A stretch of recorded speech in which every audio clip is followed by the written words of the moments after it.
जी, previously मैं आपको जो है ये डायग्राम समझा रहा था, क्लास डायग्राम। तो इस क्लास डायग्राम में हमारे पास ये 3 क्लासेस हैं। एक है स्टूडेंट की, एक यहाँ पे आपको नज़र आ रही है साइंस स्टूडेंट की, और एक ये आपको नज़र आ रही है आर्ट स्टूडेंट की। 3 डायग्राम्स हैं, ठीक है। अब क्लास डायग्राम बनाना आपको आती है, हमने जो है शुरू के अंदर क्लास डायग्राम बनाना सीखा था, तो वो वैसे की वैसे बनी है, उसके अंदर कुछ फ़र्क नहीं है, बस हमने एक की बजाय अब यहाँ पे 3 बना लिए हैं, ठीक है। अच्छा, अब यहाँ पे अगर आप स्टूडेंट क्लास को देखें ना, तो ये स्टूडेंट के रिलेटेड हमने जितनी चीज़ें की हैं वो उसमें सारी शामिल है। मे बी इसमें कुछ एक आध चीज़ कोई एक्स्ट्रा भी होगी, या हो सकता है कुछ एक आध कम भी हो, क्योंकि मैं रन टाइम के ऊपर बना रहा था, तो उस वक्त जो है ज़हन में जो भी मेरे आई मैंने वो जो है यहाँ पे मेंशन कर ली हैं। तो इसमें ऑलमोस्ट हमने जो भी मेथड है वो यहाँ पे हमने जो यूज़ किए हैं क्लास के अंदर, जावा की क्लास के अंदर, वो हमने यहाँ पे यूज़ किए हैं। इन केस अगर नहीं भी की है कोई, तो वो आप समझ सकते हैं कि वो किस मकसद के लिए है। अगर आपको नहीं समझ आती है, वो आपको कन्फ्यूजन होती है, तो आप मुझसे पूछ भी सकते हैं, ठीक है। अच्छा, तो ये हमारे पास ना एक क्लास है स्टूडेंट की। अब हम कहते हैं कि हमारे पास स्टूडेंट तो हैं, लेकिन स्टूडेंट के अंदर में ना दो तरह की कैटेगरी है। क्या कैटेगरी है उनमें ना, कुछ साइंस के स्टूडेंट्स हैं, कोई आर्ट्स के स्टूडेंट्स हैं। और ये भी मैंने साइंस और आर्ट्स जो है ना जस्ट अभी वक्ती तौर पे ले लिए, लेकिन हम इसको और स्पेसिफाई कर सकते हैं। हम कह सकते हैं कि जी कंप्यूटर साइंस के स्टूडेंट्स हैं, या फिर वो इंफॉर्मेशन टेक्नोलॉजी के स्टूडेंट्स हैं, या फिर वो डेटा साइंसेस के स्टूडेंट्स हैं। हम इसमें डिफरेंट जो है वो कैटेगरी जो है वो मेंशन कर सकते हैं। अब जो तमाम के तमाम जो स्टूडेंट्स हैं, उनकी कुछ चीज़ें कॉमन है। क्या चीज़ें कॉमन है? जैसे कि उनका नेम कॉमन है, एज कॉमन है, सीजीपीए कॉमन है। तो वो तमाम स्टूडेंट्स की होंगी, चाहे वो साइंस स्टूडेंट का हो या आर्ट्स स्टूडेंट का हो। तो इस तरीके से वो चीज़ें जो कि तमाम क्लासेस में कॉमन होती हैं, सेम टाइप की क्लासेस जो होती हैं उनमें कॉमन होती हैं, हम उनको जो है वो इकट्ठा करके ना एक क्लास में लेके आ सकते हैं। जैसे कि अभी अगर स्टूडेंट क्लास में देखें, तो इसके अंदर मोस्टली जो है जो इन्फॉर्मेशन है वो तमाम स्टूडेंट से रिलेटेड है। कोई स्पेसिफिक या स्पेशलाइज्ड स्टूडेंट के रिलेटेड जो है कोई ऐसी इन्फॉर्मेशन जो है वो आपको स्टूडेंट क्लास के अंदर नज़र नहीं आएगी। यानी कि हर स्टूडेंट का अपना नेम होगा, एज होगी और सीजीपीए होगा, उससे रिलेटेड आप वैल्यू इनपुट कर रहे हैं, उसी के ज़रिए आप वैल्यू आउटपुट कर रहे हैं, ठीक है। अब जो ये होगी आपके पास स्टूडेंट क्लास। अच्छा, जो ये चीज़ मैंने आपको बताई है ना कि ये आपके पास जो है जो कॉमन चीज़ें होती हैं वो हम इकट्ठा कर लेते हैं, या हम उसको एक क्लास पे रख लेते हैं। जैसे कि ये क्लास बनी हुई है, इसको हम बोलते हैं जनरलाइजेशन, इसको हम बोलते हैं जनरलाइजेशन, इसको हम बोलते हैं जनरलाइजेशन। मैं यहाँ पे लिख भी दूँ आपको, ताकि for the sake of reference आपको जो है वो ज़हन में रह जाए। तो ये आपके पास होती है जनरलाइजेशन। आपने डेटाबेस में भी जनरलाइजेशन और स्पेशलाइजेशन पढ़ी थी, तो वही जो आपने आइडिया लिया था, वही आइडिया जो है हम यहाँ पे देख रहे हैं, वो हमारे पास है जनरलाइजेशन, ठीक है। तो ये आपके पास जो सुपर क्लास होती है, बेस क्लास होती है, पेरेंट क्लास होती है, वो आपके पास जनरलाइजेशन होती है, ठीक है। अच्छा, अब इसी तरीके से अब जो है आपके पास जो ये क्लासेस हैं नीचे वाली, इनमें कुछ स्पेशल केसेस हैं जो कि जनरलाइज नहीं है। यानी कि जो साइंस स्टूडेंट हैं उनकी अपनी चीज़ें हैं, आर्ट्स स्टूडेंट की अपनी चीज़ें हैं। इस तरीके से कंप्यूटर साइंस के अपने होंगे, इंफॉर्मेशन टेक्नोलॉजी वालों के अपने होंगे, डेटा साइंस वालों के अपने होंगे। तो इस तरीके से डिफरेंट जो है डोमेन्स हैं, उनके अपनी अपनी जो है वो टेक्नोलॉजीज होंगी, अपने अपने सब्जेक्ट्स होंगे, ठीक है। तो उस रिस्पेक्ट से जो है आप ये कह सकते हैं कि ये जो है जितने भी आपके पास सब क्लासेस हैं, उसके अंदर ये चीज़ें तो होंगी होंगी जो कि स्टूडेंट में होती हैं। जैसे कि नेम होगा, एज होगा और सीजीपीए होगा। लेकिन जो साइंस स्टूडेंट है उसमें कैलकुलस, फिजिक्स और केमिस्ट्री के मार्क्स होंगे, जो कि आर्ट्स स्टूडेंट में नहीं होंगे। और इस तरीके से आर्ट्स स्टूडेंट के अंदर भी जो है ये बाकी सारी चीज़ें होंगी, लेकिन इसके अंदर अपनी जो है चीज़ें होंगी, जैसे ड्राइंग है, पेंटिंग है, डिजिटल मॉडलिंग है, वो जो है साइंस स्टूडेंट में नहीं होगी। इस रिस्पेक्ट से जो है क्या होंगे, ये एक दूसरे यूनिक हो गए। तो इस यूनिकनेस को हम क्या बोलते हैं? इसको हम बोलते हैं स्पेशलाइजेशन। के ये नीचे आपको जो है वो स्पेशलाइजेशन जो है वो नज़र आ रही है। ठीक हो गया। तो इस तरीके से ये आपके पास जो है वो जनरलाइजेशन हो गई है, और ये स्पेशलाइजेशन हो गई है। और आई होप कि ये डायग्राम जो है उसमें ये बेसिक आइडिया आपको पेरेंट क्लास का और चाइल्ड क्लास का यहाँ पे आइडिया हो गया। अब ज़रा डायग्राम के अंदर हम जो फर्दर और एक्सपेंड करें, इस चीज़ को आइडिया लें, वो ये है कि यहाँ पे आपके पास ये जो आपके पास जो एरो सा बना हुआ है और ये लाइंस बनी हुई है ना, ये आपको शो करती है रिलेशनशिप को, और ये बड़ी ख़ास किस्म की रिलेशनशिप है जिसको हम बोलते हैं इनहेरिटेंस। इसको हम बोलते हैं इनहेरिटेंस। अब इनहेरिटेंस का सिंबल आपने समझना है कि इनहेरिटेंस का सिंबल क्या होता है। इनहेरिटेंस के सिंबल में आपको यहाँ पे एक ट्राइंगल नज़र आ रहा है, ठीक है। ये आपके पास जो है ये ट्राइंगल नज़र आ रहा है, ठीक है। तो ये जो आपके पास ट्राइंगल है ना,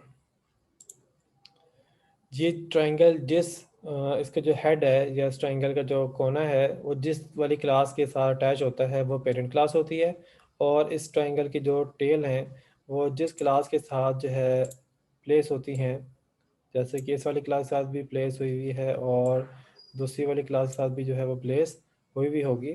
तो जो इस क्लास के साथ इसकी टेल जो है वो लिंकअप होती हैं, वो क्या होती हैं, वो उसकी चाइल्ड क्लास होती हैं। सही है। तो इस तरीके से जो है ये आर्ट स्टूडेंट जो है उसकी उसको भी टेल लग रही है, जो साइंस स्टूडेंट है उसको भी टेल लग रही है, और जो स्टूडेंट क्लास है इसको जो है वो इसके हेड लग रहा है। तो इस रिस्पेक्ट से जो जिनको टेल लग रही हैं, साइंस स्टूडेंट, आर्ट स्टूडेंट, ये दोनों चाइल्ड क्लासेस हैं, और जो जिसको हेड लग रहा है वो आपके पास कौन सी क्लास है, स्टूडेंट क्लास है, सॉरी वो बेस क्लास है, पेरेंट क्लास है, ठीक है।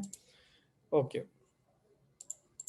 अच्छा जी, अब जो है आई होप कि आपको अच्छी तरीके से आइडिया हो गया कि अब डायग्राम जो है वो कैसे बनानी है। अच्छा जी, अब मैं दोबारा से जो है आपको इक्लिप्स के ऊपर लेकर आता हूँ जी। तो इक्लिप्स में अभी तक हमने जो काम किया था वो ये था कि हमने यहाँ पे देखा, हमने यहाँ पे ये देखा कि इनहेरिटेंस कैसे करते हैं। इनहेरिटेंस करने के लिए हमने जो चाइल्ड क्लास बनाई है उसके आगे कीवर्ड यूज़ किया एक्सटेंड्स, और उसके बाद क्लास पेरेंट क्लास का नाम लिखा, और इससे हमने क्या दिया कि ये क्या हो रही है, इनहेरिटेंस हो रही है। और इनहेरिटेंस को एग्जांपल करने के लिए, आपके सामने उसका आइडिया देने के लिए वो क्या हुआ, वो क्या चीज़ मैंने आपके सामने रखी, वो ये है कि मैंने आपके सामने ये मेन मेथड बनाया, इसके अंदर मैंने साइंस स्टूडेंट क्लास का ऑब्जेक्ट बनाया स्टूडेंट के नाम से, और इसमें देखें सेट का फंक्शन हमने खुद नहीं बनाया है। साइंस स्टूडेंट क्लास में आपको कहीं सेट का फंक्शन नज़र नहीं आएगा, लेकिन चूंकि हमने इसको स्टूडेंट क्लास से इनहेरिट किया है, तो अब जो है ये क्या होगा, अब जो है ये जो पेरेंट क्लास है उसकी चीज़ों को जो है वो अब यहाँ पे इस्तेमाल कर सकेगा, या ये चीज़ें इसको जो है इनहेरिट होगी और ये भी इसको यूज़ कर सकता है, ठीक है। तो उसमें सेट का फंक्शन आपको नया बनाने की ज़रूरत नहीं है। वो कौन सा फंक्शन है जी, जो आपने ऊपर जो है बना लिया था वही फंक्शन है, ठीक है। अब डिस्प्ले का फंक्शन जो है वो आपको बनाने की ज़रूरत नहीं है। कौन सा फंक्शन यूज़ कर रहे हैं, जो पहले था वही हम बना रहे हैं, ठीक है। तो ये आपको आइडिया हो गया कि इस तरीके से आपके पास इनहेरिटेंस होती है। ओके, अब जो है हम यहाँ पे आते हैं और चाइल्ड क्लास के अंदर चीज़ें बनाते हैं, ठीक है। चाइल्ड क्लास के अंदर अब हम चीज़ें बनाने लगे। अच्छा, अभी तक जितनी बातें मैंने आपसे कही हैं इस इनहेरिटेंस का सिंटैक्स के लिहाज से, इसके अलावा क्लास डायग्राम के लिहाज से, अगर हाँ जी, ये जितने भी मैंने जिक्र किया है, आपको अगर चीज़ें समझ आ गई हैं तो हैंड रेज़ करें, अगर नहीं समझ आई तो आप हैंड रेज़ ना करें, आप क्वेश्चन ज़रूर कर सकते हैं। आपको सिंटैक्स समझ आ गया है, इसके अलावा आपको डायग्राम समझ आ गई है, तो आप हैंड रेज़ करें।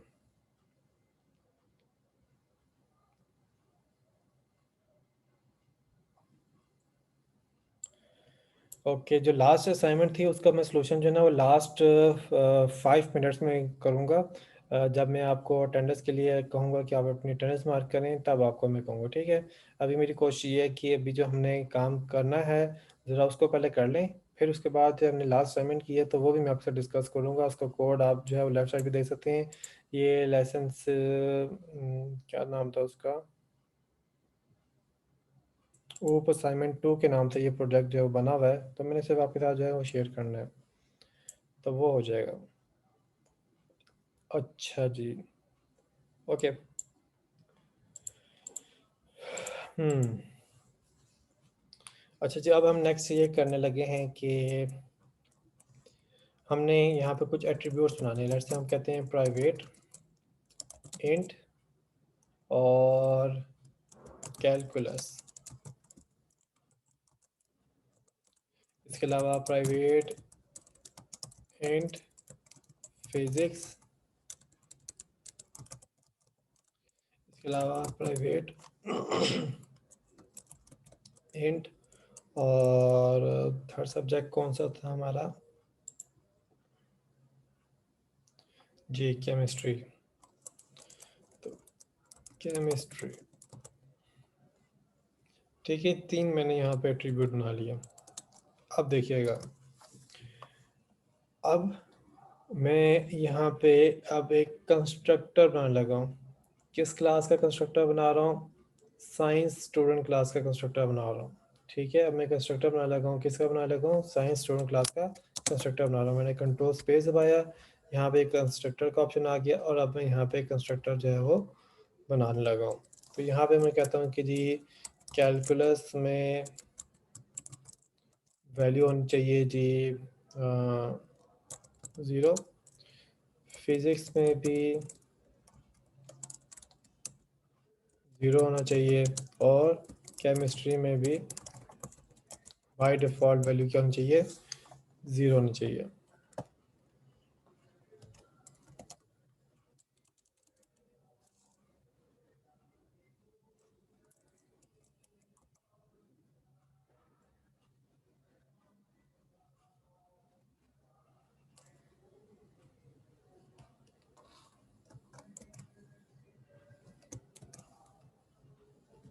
ठीक है, अच्छा जी।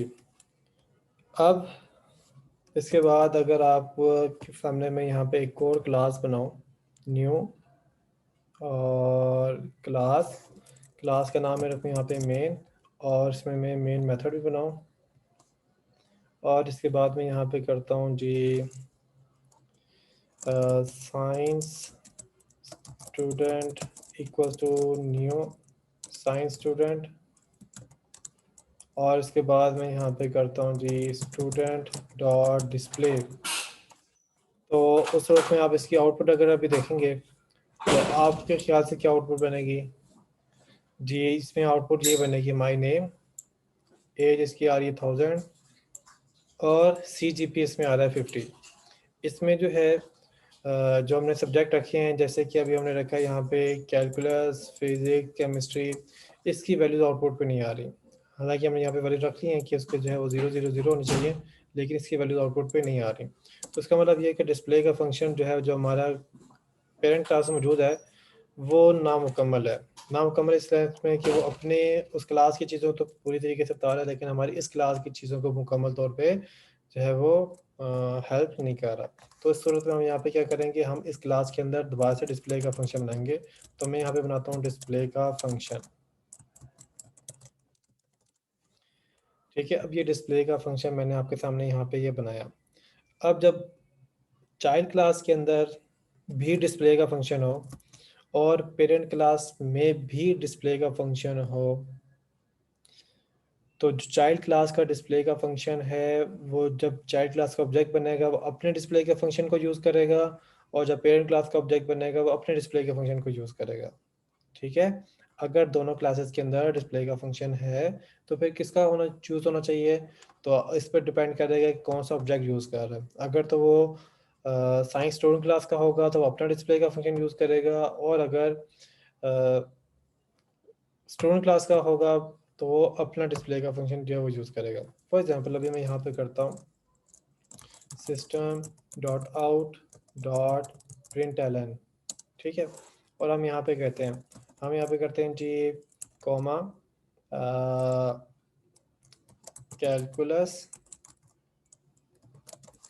और इसमें हम यहाँ पे कैलकुलस की वैल्यू शो करवाते हैं, दिस डॉट कैलकुलस, और फिर इसके बाद हम करते हैं जी कॉमा, फिर हम फिज़िक्स की वैल्यू शो करवाते हैं, फिज़िक्स कॉमा, और उसके बाद हम करते हैं दिस डॉट फिज़िक्स,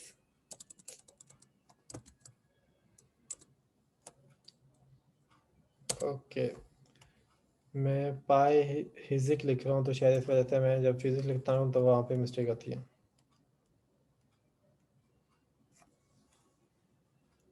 जी यासिर ख़ान, आपने सवाल किया है कि यानी दोनों अपना अपना डिस्प्ले फंक्शन यूज़ करेंगे अगर डिस्प्ले दोनों में है तो। जी, दोनों में अगर अपना अपना डिस्प्ले फंक्शन है तो दोनों अपना अपना डिस्प्ले फंक्शन इस्तेमाल करेंगे।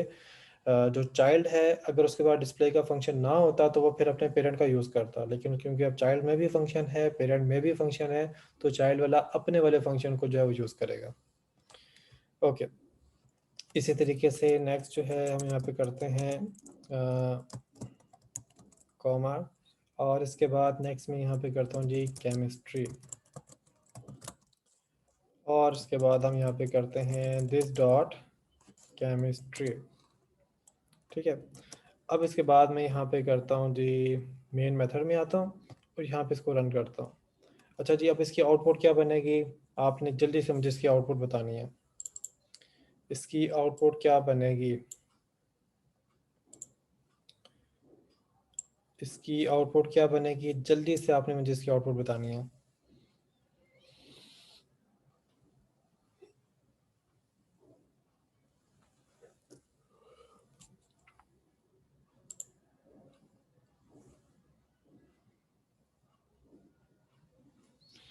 जी तैयबुर रहमान, आपका सवाल ये है कि अगर पेरेंट के पास डिस्प्ले का फंक्शन ना हो और चाइल्ड के पास हो तो फिर क्या होगा। जी बड़ा अच्छा सवाल है आपका। तो इसका मतलब ये है कि जो पेरेंट का ऑब्जेक्ट होगा ना वो तो डिस्प्ले का फंक्शन नहीं कॉल कर सकेगा। क्यों नहीं कर सकेगा, उसके पास है ही नहीं। चाइल्ड की चीज़ें तो वो यूज़ कर नहीं सकता ना। जो इनहेरिटेंस होती है वो ऊपर से नीचे की तरफ होती है ना, पेरेंट से चाइल्ड की तरफ आती है। अब चाइल्ड को पेरेंट की चीज़ें मिल जाती हैं, लेकिन क्या ऐसा इनहेरिटेंस होती है कि चाइल्ड से जो है जीन जो है वो पेरेंट को मिल जाए, या चाइल्ड का जो डीएनए है वो पेरेंट को मिल जाए, ऐसा तो नहीं होता ना। हमेशा अप टू डाउन जाते हैं। तो उस सूरत में ये होगा कि अगर पेरेंट क्लास के पास डिस्प्ले का फंक्शन है तो फिर तो वो अपना डिस्प्ले का फंक्शन कॉल कर लेगा। लेकिन अगर पेरेंट क्लास के पास डिस्प्ले का फंक्शन नहीं है और आप उसके ऑब्जेक्ट से डिस्प्ले का फंक्शन कॉल करने की कोशिश करेंगे तो वहाँ पे सिंटैक्स एरर आ जाएगा। सिंटैक्स एरर क्या होगा कि इसमें डिस्प्ले का फंक्शन एग्जिस्ट नहीं करता जो कि आप यूज़ करना चाह रहे हैं। लेकिन अगर आप चाइल्ड में देखें, चाइल्ड में अगर उसके पास अपना डिस्प्ले फंक्शन है तो वो अपना डिस्प्ले का फंक्शन कॉल करेगा। और अगर उसके पास अपना डिस्प्ले का फंक्शन नहीं है लेकिन पेरेंट के पास डिस्प्ले का फंक्शन है तो डिस्प्ले पेरेंट का डिस्प्ले का फंक्शन कॉल कर लेगा। लेकिन अगर ना चाइल्ड के पास डिस्प्ले का फंक्शन है, ना ही पेरेंट के पास डिस्प्ले का फंक्शन है, तो फिर जब आप डिस्प्ले का फंक्शन कॉल करें तो एरर आ जाएगा कि आपके पास जो है दोनों क्लासेस के अंदर डिस्प्ले का फंक्शन एग्जिस्ट नहीं करता और इस वजह से आप उसको यूज़ करें जो कि चीज़ मौजूद नहीं है, तो वहाँ पे वो एरर दे देगा। ओके, वेरी गुड मोहित लियाकत, मोहम्मद यासिर खान, मोहम्मद अरसलान, अबू हुरैरा, आपने बिल्कुल सही आंसर किया है और यही एक्सपेक्टेड था कि ये आउटपुट बनेगी, ज़बरदस्त। तो मैं इधर आपको इसकी आउटपुट शो भी कर दूँ कि जी आपके पास आउटपुट आ रही है calculus equal to 0, physics equal to 0, chemistry equals to 0। ठीक है, तो बिल्कुल यही आउटपुट बननी थी। अब सवाल ये पैदा होता है कि जी समीर तालिब, आपका जवाब मुझे मिल गया और आपने भी बिल्कुल सही बताया, शाबाश। अच्छा, अब सवाल ये पैदा होता है कि जी अब यहाँ पे डिस्प्ले का फंक्शन है। अब डिस्प्ले के फंक्शन में हम जो है वो पेरेंट क्लास के जब हम हमारे पास डिस्प्ले का फंक्शन नहीं था तो हम पेरेंट क्लास का डिस्प्ले का फंक्शन कॉल कर रहे थे, तो वहाँ पे हम जो है क्या कर रहे थे कि हम नेम, एज और सीजीपीए जो है वो गेट कर रहे थे और डिस्प्ले कर रहे थे, और वो हमारी लॉजिक थी, हमारी रीज़न भी थी कि हमने इसको यूज़ करना है। लेकिन साइंस स्टूडेंट के अंदर क्या होना चाहिए, हम ये चाहते हैं कि जी इसमें कैलकुलस, फिजिक्स और केमिस्ट्री की वैल्यूज़ भी जो है वो शो हो जाएँ। अब यहाँ पे ना एक मसला आपको नज़र आ रहा है। मसला ये नज़र आ रहा है कि जब मैं डिस्प्ले का फंक्शन यहाँ पे यूज़ करता हूँ, तो अब पेरेंट का डिस्प्ले का फंक्शन यूज़ नहीं हो सकता, और जब वो यूज़ नहीं हो सकता तो हम जो उसमें जो आउटपुट लिखी आती है, उसपे जो अब डिस्प्ले बनता है, वो अब हम यहाँ पे यूज़ नहीं कर सकते। अब इसको हल करने के 2 तरीके हैं। एक तरीका ये है कि जो हार्ड एंड कोड वे है, और दूसरा तरीका वो है जो कि हमें इनहेरिटेंस से हासिल होता है। मैं आपको दोनों तरीके बताऊँगा ताकि आपको दोनों में डिफ़रेंस भी आइडिया हो जाए कि दोनों में डिफ़रेंस क्या है। ठीक है? तो एक हार्ड एंड फास्ट रूल ये है कि आपके पास ये स्टेटमेंट है, यहाँ से आप कॉपी करें और यहाँ पे आके जो है आप इसको पेस्ट करें, और उसके बाद आप जो है अंडरस्टैंड कर सकते हैं कि इसकी आउटपुट क्या बनेगी। ओके, यहाँ पे ओके, ओके, ओके। अच्छा जी, यहाँ पे मैं हाँ, ओके, यहाँ पे एक मसला हो गया। मसला क्या हो गया कि अब जो पेरेंट क्लास में जो प्राइवेट चीज़ें ना वो चाइल्ड के अंदर जो है वो एक्सेस नहीं हो सकती हैं। तो यहाँ पे मैं इसको एक्सेस करने की कोशिश कर रहा हूँ। तो नेम तो चलो हम गेट कर लेंगे, गेट नेम का फंक्शन है, एज वगैरह हासिल नहीं कर सकते। अब तो ये मसला हो गया ना। तो फिर हमें जो है वो डायरेक्टली सॉल्यूशन पे आना चाहिए जो कि हमें इससे मिलता है। अब वो सॉल्यूशन क्या है, आपके पास एक कीवर्ड होता है सुपर। सुपर का मतलब है कि वो क्या करेगा, अपने किसी पेरेंट को यूज़ करेगा। सुपर का कीवर्ड ये करता है, सुपर का कीवर्ड क्या करता है, वो अपने पेरेंट को यूज़ करता है। अब सुपर का मतलब है कि अब ये क्या करने लगे, ये अपने पेरेंट को यूज़ करने लगे। उसके बाद मैंने डॉट लगाया। जैसे मैंने डॉट लगाया ना, तो ये इसमें देखें तो ये क्या है, आपके पास वो सारे फंक्शन है जो कि आपको पेरेंट क्लास में मिल रहे हैं। तो इसमें अगर आप ढूंढें तो यहाँ पे ना आपको कहीं डिस्प्ले का फंक्शन नज़र आएगा, ये बिल्कुल टॉप के ऊपर आपको नज़र आ रहा है। तो आप देखें यहाँ पे सुपर डॉट डिस्प्ले करें और इसके बाद अगर मैं इसको रन करूँ तो जी ये देखें यहाँ पे माय नेम एज CGPA भी आ रहा है, साथ में कैलकुलस और ये भी साथ में आ रहा है। ठीक है जी। यहाँ पे अब जो हमने नेक्स्ट चीज़ देखी है वो है सुपर। सुपर का कीवर्ड क्या करता है, सुपर का कीवर्ड जो है वो पेरेंट क्लास का जो ऑब्जेक्ट बन रहा होता है ये उसको रेफर कर रहा होता है। जो पेरेंट क्लास का ऑब्जेक्ट बन रहा होता है उसको ये रेफर कर रहा होता है। अब जब उसको रेफर कर रहा होता है तो हम उस ऑब्जेक्ट को रेफर करके उसके रेफरेंस से उसकी चीज़ों का इस्तेमाल कर सकते हैं। और यहाँ पे इस बात का ख्याल रखिएगा कि हमने जो विजिबिलिटी पढ़ी थी, तो विजिबिलिटी अभी तक वैसे की वैसे ही है, विजिबिलिटी की डेफिनेशन में कोई फ़र्क नहीं आया। प्राइवेट चीज़ें क्लास के अंदर इस्तेमाल हो सकती हैं, क्लास के बाहर इस्तेमाल नहीं हो सकती। ठीक है, पब्लिक चीज़ें क्लास के अंदर भी इस्तेमाल हो सकती हैं, क्लास के बाहर भी इस्तेमाल हो सकती हैं। अभी तक वही डेफिनेशन है, डेफिनेशन में कोई फ़र्क नहीं आया। ठीक है, अच्छा अब यहाँ पे देखें। अब जब मैं यहाँ पे कर रहा था, जैसे कि अगर मैं यहाँ पे वो अंडू कर सकूँ, तो यहाँ पे देखें तो यहाँ पे मसला क्या आ रहा था, यहाँ पे आ रहा था दिस डॉट नेम में एरर। अब ये नेम में एरर क्यों आ रहा है, वो इसलिए आ रहा है कि यहाँ पे ये क्या है, ये प्राइवेट है, कहाँ पे, स्टूडेंट क्लास में। क्योंकि स्टूडेंट क्लास में प्राइवेट है, तो अब जो चाइल्ड क्लास है वो बेशक इसकी इनहेरिटेड क्लास है, डिराइव्ड क्लास है, लेकिन उसको भी प्राइवेट चीज़ें नहीं मिलेंगी। या चलें आप ये कह लें प्राइवेट चीज़ें मिल तो जाएँगी लेकिन वो उसको इस्तेमाल नहीं कर सकता। प्राइवेट चीज़ें फिर बहरहाल प्राइवेट है। ठीक है? जो पेरेंट की प्राइवेट चीज़ें हैं ना वो चाइल्ड को उसमें ये कह लें कि उसको चीज़ें वो मिल रही होती हैं लेकिन उसके पास कंट्रोल कोई नहीं होता, एक्सेस कोई नहीं होता। प्राइवेट उनकी प्राइवेट पे भी प्राइवेट ही रहती हैं। वो उन्हीं तक प्राइवेट होती हैं, उनके लिए कोई दूसरा रास्ता रखा होगा, जैसे कि कोई गेट का फंक्शन, कोई सेट का फंक्शन, तो आप उसको यूज़ कर सकते हैं, प्राइवेट चीज़ों को डायरेक्टली यूज़ नहीं कर सकते। ठीक है, तो पेरेंट क्लास के अंदर जो भी आपकी प्राइवेट चीज़ें हैं वो चाइल्ड क्लास के अंदर इस्तेमाल नहीं हो सकती अनटिल अनलेस कि हमने कोई और वे रखा हो, आप प्राइवेट के थ्रू जो है उसको यूज़ नहीं कर सकते। ठीक है, अच्छा तो इसके लिहाज से फिर हमने इसका सोल्यूशन ये निकाला कि हम क्या करें, सुपर का कीवर्ड यूज़ करें और सुपर के कीवर्ड से हमने यहाँ पे डिस्प्ले का फंक्शन जो है उसको इस्तेमाल कर लिया। अब मैं यहाँ पे ना आपको एक और जो है इसका इस्तेमाल करके दिखाता हूँ सुपर का, ताकि ना आपको सुपर की थोड़ी प्रैक्टिस हो जाए। तो उसके लिए हम यहाँ पे करते हैं जी, हम एक मेथड जो है वो यूज़ करते हैं कि हमने यहाँ पे वैल्यू सेट करनी है। तो वैल्यू सेट करने के लिए हमने सेट का मेथड बनाते हैं। ठीक है, अब सेट का मेथड में हम क्या करते हैं जी, हम यहाँ पे यूज़र से कुछ वैल्यू ले लेते हैं। हम कहते हैं कि जी हमें स्ट्रिंग टाइप का नेम भी चाहिए होगा, हमें एज भी चाहिए होगी, हमें CGPA भी चाहिए होगा। ओके, और इसके अलावा हमें जो है कैलकुलस के मार्क्स चाहिए होंगे, हमें फिज़िक्स के मार्क्स चाहिए होंगे, हमें जो है केमिस्ट्री के मार्क्स चाहिए होंगे। ठीक है, तो ये मार्क्स हमें जो है वो चाहिए होंगे। अब बाकी तो बड़ा आसान है कि हम यहाँ पे करते हैं this dot calculus equals to calculus equals to calculus, तो ये इसको साइन हो गया। फिर जी this dot physics equals to physics, तो जिसको साइन हो गया। इस तरीके से this dot chemistry equals to chemistry, तो ये वैल्यू इसको साइन होगी। अब रहती है बात कि जी हमने नेम ऐड करना है, तो मैं अब करूँ ना यहाँ पे जी नेम इक्वल्स टू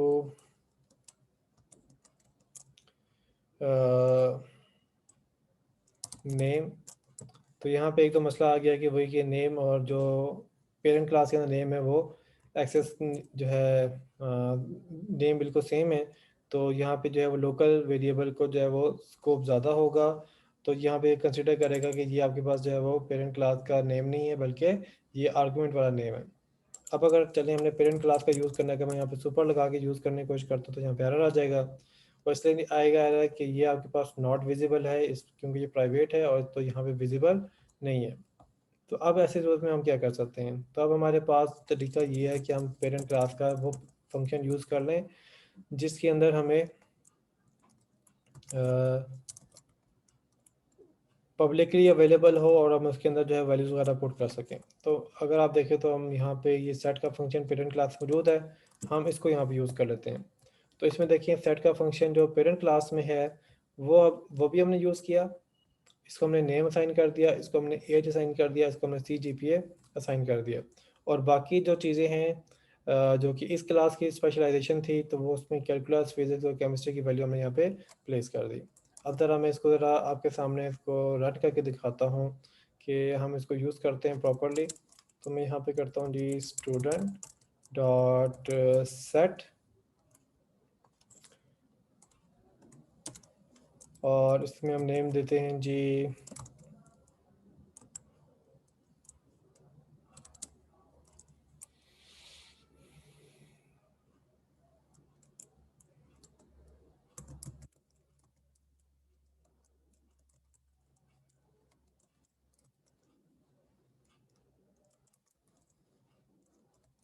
राफिजुल भाई। अच्छा जी, एज इनकी है जी 21, CGPA इनका है 3.454, कैलकुलस में इनके मार्क्स हैं जी 99, फिज़िक्स में इनके हैं 89 और केमिस्ट्री में इनके हैं 67। ठीक है, अब यहाँ पे हम ज़रा इसको रन करते हैं।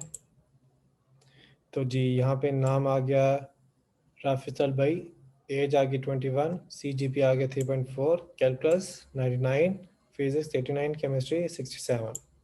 ठीक है, तो अब देखिए यहाँ पे सेट का फंक्शन जो है वो हमने यहाँ पे यूज़ किया, और ये सेट का फंक्शन कौन सा है, जो कि चाइल्ड क्लास के अंदर सेट का फंक्शन है। अब इस चाइल्ड क्लास के अंदर हमने पेरेंट क्लास का सेट का फंक्शन यूज़ करके हमने जो है क्या कर लिया है, हमने नेम, एज और CGPA की वैल्यू जो पेरेंट क्लास के अंदर हैं, जो कि प्राइवेट वैल्यूज़ हैं, प्राइवेट डाटा मेंबर्स हैं, उनको हमने वैल्यू असाइन करवा ली। ठीक है, और उसके अलावा जो फिज़िक्स, कैलकुलस, फिज़िक्स और केमिस्ट्री है, जो कि इस क्लास के अपने एट्रीब्यूट्स हैं, उनको भी हमने इसी मेथड के अंदर वैल्यू जो है वो असाइन करवा ली। ओके, अभी जो मैंने ये आपके सामने काम किया है, ये वाली चीज़ मैंने आपके सामने की है, इसको एक ख़ास नाम से पुकारा जाता है, इसको एक ख़ास नाम से पुकारा जाता है, इसको कहते हैं method over riding. Method over riding, इससे पहले आप क्या पढ़ चुके हैं, इससे पहले आप पढ़ चुके हैं मेथड ओवरलोडिंग। इससे पहले आप क्या पढ़ चुके हैं, मेथड ओवरलोडिंग पढ़ चुके हैं। अभी आपने क्या पढ़ा है, अभी आपने पढ़ा है मेथड ओवर राइडिंग। अब मेथड ओवर राइडिंग को मैं थोड़ा आपको एक्सप्लेन कर दूं कि होता क्या है। मेथड ओवर राइडिंग कहते हैं कि अगर आपकी पेरेंट क्लास में एक मेथड मौजूद है, चाइल्ड क्लास के अंदर भी आपके पास एक मेथड मौजूद है, और दोनों मेथड सिग्नेचर वाइज बिल्कुल सेम है, दोनों मेथड सिग्नेचर वाइज बिल्कुल सेम है। ठीक है, तो उस सूरत में हमारे पास जो है मेथड ओवर राइडिंग परफॉर्म होती है। इस वक्त यहाँ पे मेथड ओवर राइडिंग परफॉर्म नहीं हो रही क्योंकि ये बिल्कुल सेम नहीं है, इसमें थोड़ा सा डिफरेंस है। यानी कि यहाँ पे देखें तो ये 3 आर्गूमेंट जो हैं वो प्रीवियस वाले उसमें मौजूद थे, लेकिन कुछ आर्गूमेंट जो है वो इसमें एक्स्ट्रा यूज़ हो रहे हैं। ठीक है, तो यहाँ पे मेथड ओवर राइडिंग परफॉर्म नहीं हो रही। हाँ, यहाँ पे ये ज़रूर कह सकते हैं कि मेथड ओवरलोडिंग वाला कॉन्सेप्ट यहाँ पे यूज़ हो रहा है। तो मेथड ओवरराइडिंग में होता क्या है, मेथड ओवरराइडिंग में ये होता है कि पेरेंट क्लास में एक मेथड है, उसका नाम और उसका सिग्नेचर, चाइल्ड क्लास में एक मेथड है, उसका नाम और उसका सिग्नेचर एग्जैक्टली सेम हो, एग्जैक्टली सेम हो। तो इस चीज़ को हम कहते हैं मेथड ओवरराइडिंग। मेथड ओवरराइडिंग में ओवरराइडिंग किसे कहते हैं कि एक चीज़ पहले से मौजूद है, आप उसको हटा के आप उसकी जगह पे किसी और चीज़ को प्लेस कर ले, इसको कहते हैं ओवरराइडिंग। ठीक है, इस चीज़ को हम बोलते हैं ओवरराइडिंग। अब यहाँ पे उसकी क्या एग्जांपल है मेथड ओवरराइडिंग की, तो ये डिस्प्ले की जो एग्जांपल है ना, ये मेथड ओवरराइडिंग की एग्जांपल है। ये किस चीज़ की एग्जांपल है? मेथड ओवरराइडिंग की। कैसे? अब वो देखें ज़रा, हमारे पास स्टूडेंट क्लास है, उसके अंदर भी तो क्या मौजूद है, आपको डिस्प्ले का मेथड है ना, उसका सिग्नेचर देखें ज़रा, exactly same ditto copy.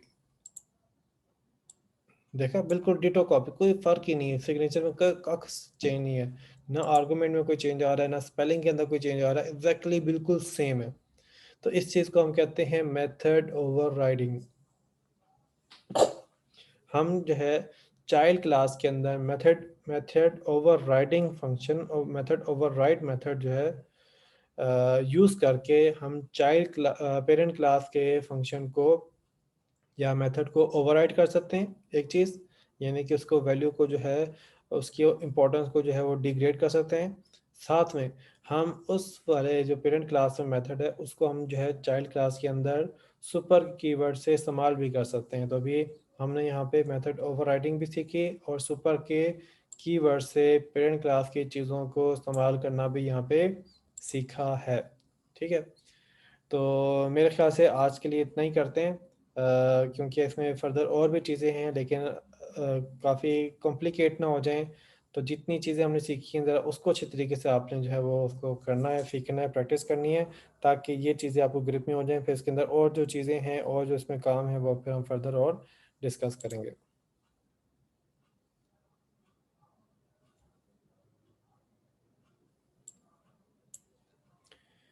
Okay,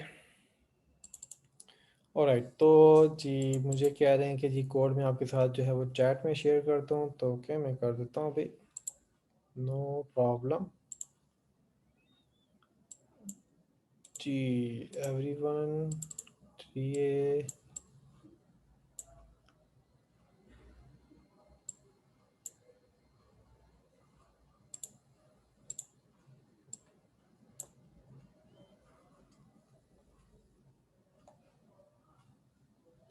okay, तो मैंने सबके साथ इसको शेयर कर दिया। ठीक है, तो चैट में अवेलेबल है, आप डाउनलोड कर लें इससे पहले कि चैट वो सेशन क्लोज हो जाए।